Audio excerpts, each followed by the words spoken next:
દવાની બોટલની આડમાં દારૂની હેરાફેરીનો થયો પર્દાફાશ અમદાવાદમાં શુક્રવારની સાંજે સોલા બ્રિજ પાસે પેટ્રોલિંગમાં હતી પોલીસ।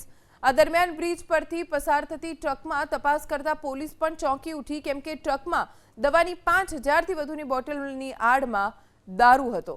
તપાસમાં ખુલાસો થયો આરોપીઓ દવાની બોટલ્સ જલંધરથી અને દારૂની બોટલ્સ અમૃતસરથી લાવ્યા હતા। સાથે જ આ દારૂનો જથ્થો અમૃતસરથી વાયા રાજકોટ થઈને મહારાષ્ટ્ર પહોંચાડવાનો હતો। પોલીસે 31 લાખના દારૂના જથ્થા સાથે કુલ 50,92,000 રૂપિયાનો મુદ્દામાલ કર્યો જપ્ત।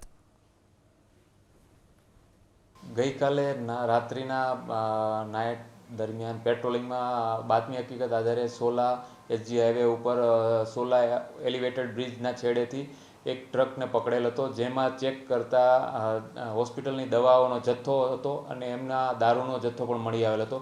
દારૂનો કુલ 5,520 બોટલો 31 લાખનો મુદ્દામાલ હતો તથા દવાઓની બોટલો કે જેની કુલ સંખ્યા 60,000 જેટલી દવાઓની બોટલો હતી।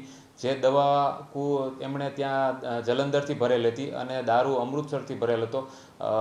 અમૃતસરમાં મુખ્ય આરોપી પંજાબીભાઈ મોબાઈલ નંબર જણાવેલ છે, તેમની પાસેથી એમણે એમની ટૂંકમાં પ્રલોભનમાં આવી અને જથ્થો ત્યાંથી ભરાવી ત્યાંથી પછી રાજકોટ જઈ રહેલા હતા। રાજકોટમાં જઈને એને ફોન કરવાનો, ત્યાંથી આગળના આરોપીને ડિલિવરી કરવાની હતી।